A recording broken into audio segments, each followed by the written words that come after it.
Hello everyone, my name is Caleb and welcome to the Unfiltered podcast.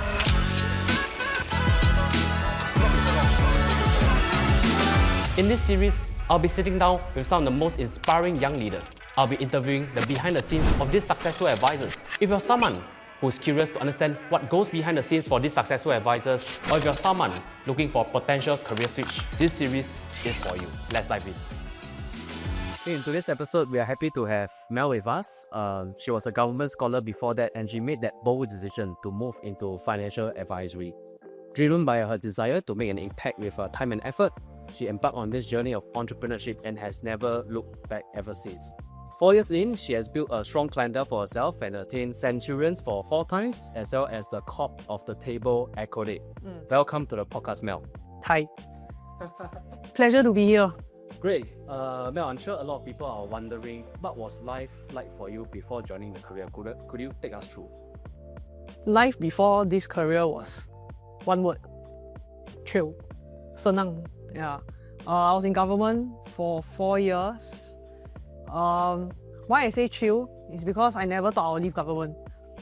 Right, so imagine after JC, then I got my scholarship. So when I entered uni, I was like, okay, I have a job secured. I don't need to worry about that. So I just had fun. I had all the fun in uni that I never had before. And then when I went to government, no complaints. I was just like in from like 9-ish, then I left around like 5-ish. After that, I go to the gym. Then it repeats like 5 days a week. And I was happy. Okay, maybe not happy, but I had no complaints, right? Because I was getting paid. I was doing stuff related to like physical activity. And I had a great team, a great boss, right? Life was good. Nothing to complain of. Nah, nothing to complain. Smooth sailing. Yeah, really smooth sailing. And then I was like, I really thought that I will be in government till the day I retire. Done. Perfect Singaporean story. That's what I thought. So I mean, there must be something at some point in time that triggered you to think otherwise. When was that? Life was good until it wasn't, right? So, this was back in 2021. Okay, give me a sec. Okay, my bond was ending in June 2021. Okay, so in December 2020, my boss back then asked me like, hey Mel, so what do you want to do after your bond ends? Right? Like, The next bond. yeah, like do you think you're going to stay, or like, you know, what are your plans? And like, those were my famous last words. I said, oh, I'm so happy here. I'm going to stay here for life. Okay, so then shortly after, I had to rotate into another department. Because as part of a scholarship, they want to expose you to different like departments, right? So to sum it up, for the first 3.5 years, I was mostly doing ops, like ops related stuff. And then I had this very bright idea to challenge myself to go into policy. Okay, so policy department. So it's like ops to suddenly like policy is huge, right? But I was thinking that, I mean, what's the worst that could happen? And I think it was like part of this whole thing in government where you have to be visible if you really want to like rise up the ranks, and yeah, visibility is a thing lah. So that I tried. It was a nightmare. Yeah, I'll just put it there. It was a nightmare. I think 2 months in, I was having like super bad anxiety every day.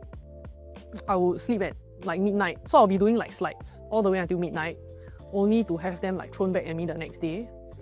I'll say that I honestly didn't enjoy what I was doing, and I think I asked myself, okay Mel, could you like really suck it up and like get better at it in the next 2 years? Like, I'm sure I could, right? But then even at the end of those 2 years, even if I could do everything that was expected of me in the style and at that standard that they were looking for, what would I make of it? Like, is it a skill, or like, is it a skill set or life skill that I want to walk away with and like make a career out of it? Not really. So then I think 2 months in, I was starting to have thoughts about maybe government's not my forever home. But then that was another can of worms, right? Because I literally spent the last 7 to 8 years thinking that I didn't really need to learn how to do a resume. I didn't really think about internships. Like I did sports science, okay, there were no internships. Yeah, so then that was scary also. Like I never thought that I would be in a position of find myself thinking about what's next. But the thing is, I knew I couldn't stay.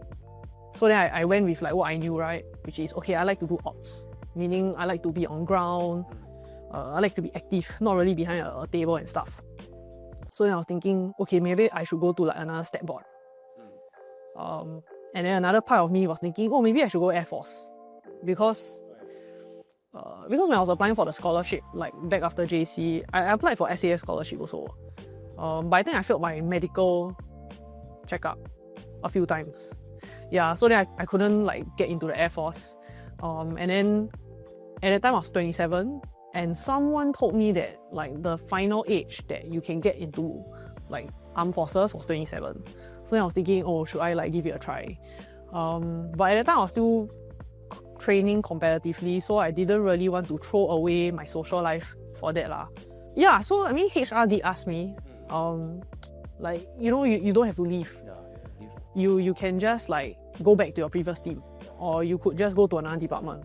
But I think at that point I was just so jaded, and it felt like I spent all this time doing slides or like doing something because someone said something. It just got me jaded. I felt like my time wasn't going to amount to anything. And just the thought of it, just doing it, it wasn't exciting. Or like, what was even exciting? It wasn't meaningful, fulfilling? None of the above, but it just made me wonder, like, then what's the point of it? Is it even worth living? Not that morbid, but yes. Yeah, so I didn't even bother like going back to my previous team as much as I loved everything that we did and the people in there. Yeah, so I think I was looking to get out of government. Yeah, eventually. Yeah. So I guess financial advisor was never in your No. path. No, come on. How did that came about? Wow. Okay. 27, right? So at the age of 27, usually, what will you have in your portfolio? I don't know, people working for a few years and they have some resume, they have worked a couple of years and maybe they want to jump to similar companies. I mean in your insurance portfolio. In insurance portfolio. Usually. Sick coverage, let's say hospitalization, maybe a whole life. Usually, right, yeah. So interestingly, my experience all the way to like 26, 27 was that I didn't even know what critical illness was. Because, and it's not that I didn't need any advisor. I have a family agent, and then I probably had like 2-3 friends who joined the industry, and then I met them. And then, I mean, now looking back, the only things that they spoke to me about was like accumulation stuff. Yeah. So I think that experience, coupled with me meeting my previous advisor, it made me realize that there was a gap in the industry, right? Like competency is like lacking and it's scary. But it wasn't just that, right? I think it was also because at that time in 2021, crypto was like up and coming, right? My brother introduced me to crypto, and then I was like, okay, I was doing my own research, trying to set up my own like accounts, and maybe I was like one of the first movers in my network, and I was pretty vocal about it. Not so much like shilling coins, but kind of just sharing my experience. And people came to me for like advice, like, hey Mel, how do you know which brokerage to choose, or like, Mel, what's your portfolio like, things like that. And I realized giving advice is quite fun. Yeah, giving advice is quite fun. And then maybe with that feel good moment and knowing that, oh, actually just from doing something on my own, I'm able to help guide those around me. I think that kind of went off in my head like a light bulb. So that coupled with my experience with FAs, and I think, hey, why not give this a try? Yeah. And I was like, what, 27, no liabilities, living at home with my parents, right? Like, what was there to lose? And it got to the point where the more I thought about it, the more I couldn't let it go. Because I knew that I will keep thinking about the what if. right? Like, what if I just try? Or even if like I found another job somewhere else, then I'll keep thinking, hey, what if I could have done this? So next thing I know, I was like texting my previous FA like, okay, sign me up. How do I start this career? Then I left. I think it's a good story because there are some, I mean, a lot of people at that age, 27 years old, yes, they may not have a lot of financial commitments and everything, but regardless, you still made decent monthly income. And to them, that was a big switch, like from a good salary to like zero, no base pay. So how do you handle that? How did I reconcile it? I mean, to be completely fair, I mean, I didn't leave the government because of like salary, right? Like, I was so happy, I was comfortable. Every day eat cai fan, every day go to the gym, go home, sleep, done. Okay, no complaints. This whole base pay thing, okay, maybe for me, when coming into it, I knew that there was gonna be like a base scheme, right? Like for the first 2 years. And I also knew that I play cheat a bit. I play cheat. I soft launched my career before I even joined. Okay, so there are a few elements to this. I soft launched my career.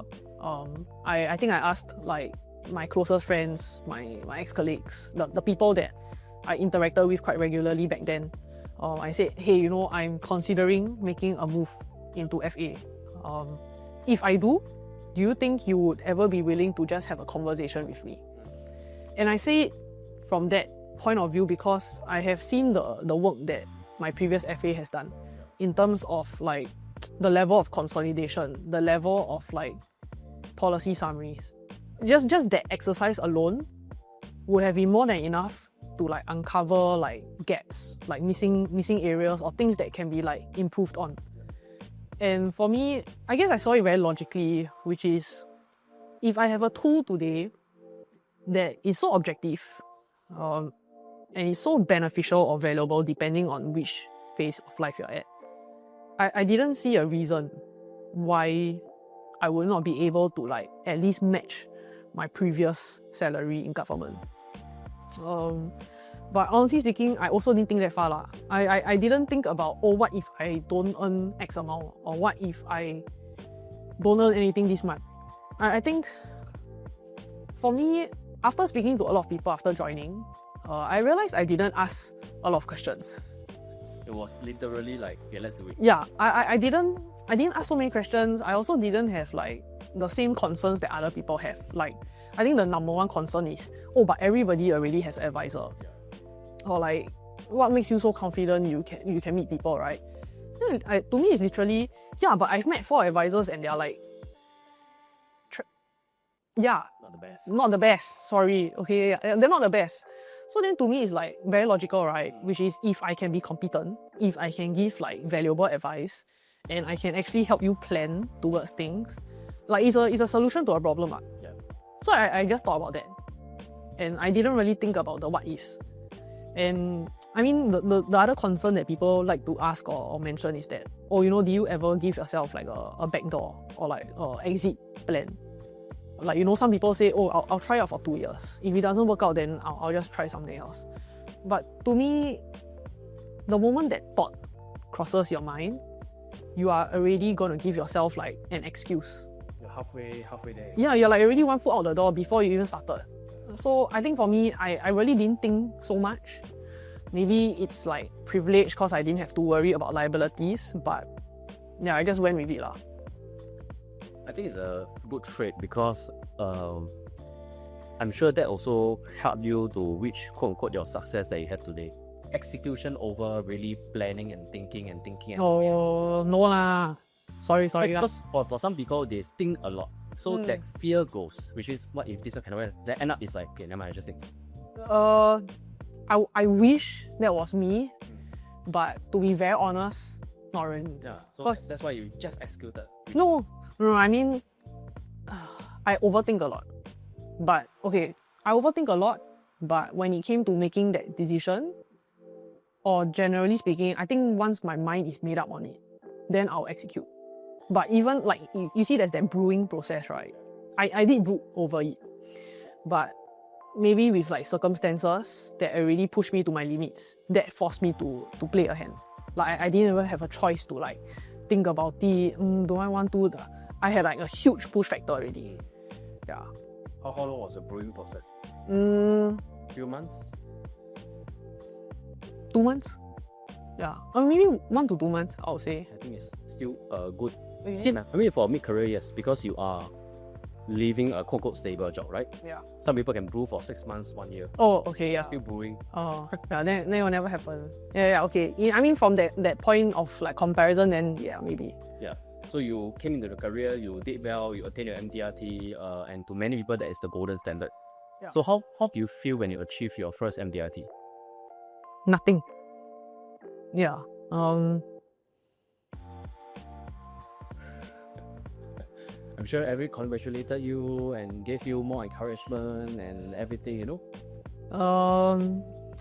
How do I put this very nicely? Let me think of a way. Okay, I think being in Singapore, we celebrate a lot of milestones or a lot of like quantitative outcomes. Coming into this industry, like I didn't even know what MDRT was. I couldn't care less about MDRT.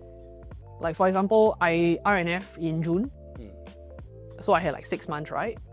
And then usually they ask you like, oh, you know, what goal, what target do you have for yourself? I literally said, if I was earning 4,000 in government, I cannot be earning the same or less. So let's set it at 5. Makes sense. Right, makes sense, right? Logical, right? So literally my target, like my own like personal KPI was like 30k for 6 months. And then one thing led to another. Yes, I cleared my MDRT in like the first 3 or 4 months or something. And that was the point where I realized like things are being different, right? Because everyone is like hyping you up for like this one endpoint. Yeah. And you almost expect yourself to have like fireworks, rainbows, like poo poo poo when you clear MDRT, right? But there was nothing. Yeah. It's just another day. It's just another day. So I think that was interesting because then to me it's like, it's interesting because okay, so then what do I use as like a benchmark or like metrics or like actually what does MDRT mean to me? Because it was just like 4 letters that someone created and then like they said, okay, this is the gold standard. Yeah, so I felt nothing. Confused maybe. Yeah, I would say the right word is confused. Yeah. I mean, sometimes they also ask, how come in a year there is 365 days? Right? What if the year is 700 days? Then would someone only clear their goal in 700 days? What if the year was only 200 days? Would someone then clear their goals faster? But also time is like a construct. It's like someone created it. And for MDRT, for all the different accolades, somebody created it. Yeah. It's a business. Yes. MDRT is a business. It is. It is a very smart business. It's a very smart business. Yeah. Yeah, that recognizes people. So I guess along the way you also realized that. And what inspired you to run for your COT?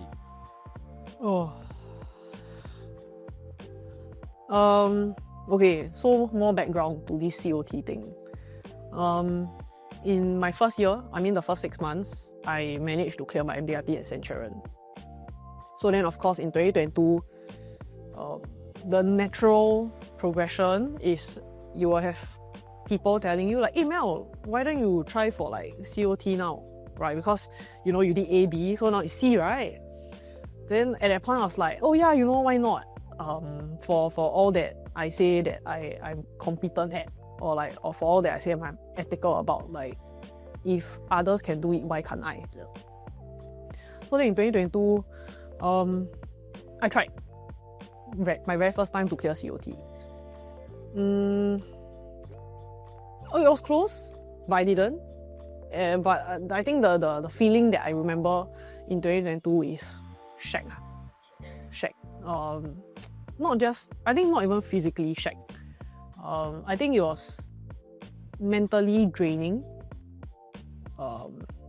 For a few reasons, I think coming into like a completely new industry and like being self-employed, you have so many things that you need to juggle, right? You need to have like your good foundations. You need to make sure that like you have all your systems and structures built up so that it's like a well-oiled machine. And then you also have to like face your like personal demons, like your limiting beliefs, right? Because this is the first time that I'm dealing with like rejection on like almost a daily basis. And then I have to learn how to like soft skills, all that kind of stuff. So there's so much going on. But then it felt like I had to do 15 to 20 appointments a week just to clear this damn COT, which I don't even know what I'm doing for. Yeah, and I think that was also the year where I picked up this term like driving forces from a business coach that I attended previously. This whole notion of like internal and external validation and stuff like that. And I think that was when I realized that actually this goal didn't really mean anything to me. I was just trying to prove something, right? And I don't even know what point I was trying to prove. So then fast forward to 2024, I was just like going about my life. I think I have like bare minimum standards to hit like on a yearly basis, but I don't really see it as the outcome. It's more of like a byproduct. And like in September 2024, my business coach, he kind of like flipped a switch in my head. And I think at that point, I was already pretty comfortable. Yeah, to be very honest, I think I was comfortable with where I was. Like in terms of the number of appointments I was having, the life that I had. Like I was kind of like, I can close two eyes and I know what to do, right? And so then he asked me like, okay, so Mel, like what's next for you? And he pointed out and he said like, you know, when you get to a certain point, somehow fear comes back, right? When we first started this career, it was like a, so what, right? But we just do it anyway, right? We just try, we have nothing to lose. But somehow like after 3 to 4 years under your belt, it suddenly feels like we have a lot to lose, right? And then it suddenly becomes, what if? What if I fail? What if it doesn't happen? And suddenly like all this fear comes back, right? And then he pointed it out, and I don't know why, but at that point, it made me think and reflect a bit about what excuses have I been making for myself. Yeah, and in September last year, I decided, you know what? Maybe it's time to really set my eyes on like COT, just to prove to myself that I had what it takes or what it took. And that was how I cleared my COT last year.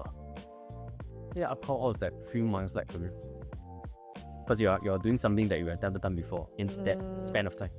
Okay, I had a shortfall of like 100 in September. And I was going to be away for like the whole of December. But if I had one word to describe the entire 2 months, it was intense. But it's the good kind of intensity. You know, there's stress, like the kind of stress that makes you go crazy. But then there's also the kind of like intense focus that lights you up like never before. Yeah, and you feel good. That's the thing, you feel good. Like you don't feel stressed, right? Because back in 2022, I was like burnt out, right? I was running the same amount of appointments and I felt like shit. But last year, when I finally like flipped the switch, right? I mean, at that point of time, besides making up the shortfall, I was also trying to get back into competitive weightlifting. Like, I went into like retirement mode for a year, and then I think last year I had like this whole turning 30 quarter life crisis or whatever, and then I was like, hey, you know what? Let me try to go back into this sport. So that meant that after 1.5 years of not training, I had to lift the same weights, and I had to like go on a diet because I need a cut for it. And I was doing all of this and still making time for like my own like self-care and recovery. Like I went to the ice bath club like maybe every week. Like I still had time for myself, for like training and for work. And it's crazy because I was doing so much but it didn't feel tiring. Yeah, and that's that focus that I was talking about. Like, not that like last year's over, right? I really wish that I could have that every single damn day. Yeah, like Flow mode. yeah, it's flow and like it's addictive. Yeah, and like I think it's one of the best feelings that I've ever had. Like it almost made me it almost made me remember like when I first started in a career, like that level of, yeah, oh, it's great, man. Yeah, I want it back. Can you flip a switch? Please, yeah. Can you flip a switch? Yeah. Oh, and you mentioned that you were in sports and you do it competitively. Yeah. Could you share with us a bit more about that? From which point of view? What about it? You say you went go smoke for 1 year, that Yeah. you decided to come back. So what? Okay. How was that decision like? Okay. So just to give some like background, I think, okay, I've never been like an athletic person. Okay, if competitive eating was a sport, then that would be my sport. Yeah. Maybe now. No. Yeah. So that was me, right? I was never like athletic or whatever. And I was like dealing with like weight issues for maybe 10 years or so. Yeah. Right? But it's also because of weightlifting. So I actually picked up weightlifting, like Olympic weightlifting, when I was like in my last year of uni.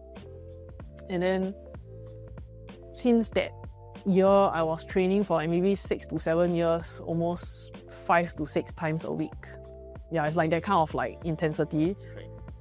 Yeah, but I kind of liked it because I realized that was the only way, or like that was the best way to help me manage my weight. Yeah, honestly, like I only did it cause like, you know what? I built muscle, I look great, and like I don't have to worry about like how big I am. It's so objective and logical. Yeah, but like it was amazing because then like my focus is not so much about like what I'm eating, but like how much weight I can move on the platform and stuff. Yeah, but then when I joined this career, flexibility is a double-edged sword, right? And I think in 2022, during the whole craziness of me trying to like push for COT, like 15 appointments and all that, at that time I was still like taking public transport. I don't know why, but yeah, I was still taking the train everywhere. I didn't Grab, I don't drive, and I struggled lah. I really struggled to find time to train and then find time to fulfill like my work obligations and commitments. And I think it got to the point where something that used to bring me so much joy, it suddenly felt like a stress, right? It's like I have to train during off-peak, which is like maybe 2 to 5 p.m. At that time, I live at Hillview. My gym was at Bedok. Yeah, and then I have to carry like my laptop, my iPad, everything, right? On public transport. And then I have to train in the hottest part of the day. And it was like a sauna in the gym. And then I'll be training alone. And it got to the point where I will make the track. And then I'll feel so drained, mentally not there. But then if I don't train, I feel guilty. But then if I train, I also feel guilty because like I could be doing something else. And it got to the point where I think maybe when you're so used to doing a sport, due to like competitive reasons, it's either you give 0 or 100. There's no in between. Because if you're not giving 100, anything less than 100, then it's like, what are you doing it for? It's not for like 健康 lah. It's not for health reasons. I mean, there's no reason why I'll be doing this like 4 times a week for health reasons. Yeah, I mean, I could like go for a run or something. Yeah, so it got to the point where it wasn't bringing me joy. It became more of like a burden. And I was like, you know what? I'm not even like competitive. Like, I mean, sport in Singapore is a different thing, right? And like, what am I doing it for? It's not like I'm gonna like represent Singapore again. It's not like I'm gonna like break some record or whatever. So I just have to be real lah, right? That maybe as we grow up, we just have to outgrow certain things, or we just have to put a pause on certain things and just stop. Yeah, I decided to just, no more weightlifting, and I did something else like BFT or something. Yeah. And I stopped for 1.5 years. Did anything change after you stopped? Or you feel that actually you're in a better space? I think the biggest thing that hit me when I stopped was the social environment. Yeah, because like, I mean, I've been training with the same people for like 5 to 6 years. And suddenly me like stopping also meant that it's like I just don't see them as much. But at the same time, I was so busy that I really didn't have the headspace to think about going back to it anytime soon. So then I just like tried to find something else. But realistically speaking, if you've been doing something like at a really hardcore intensity, like nothing else compares. But I think I just had to like be okay with the deprioritization and know that just not this season.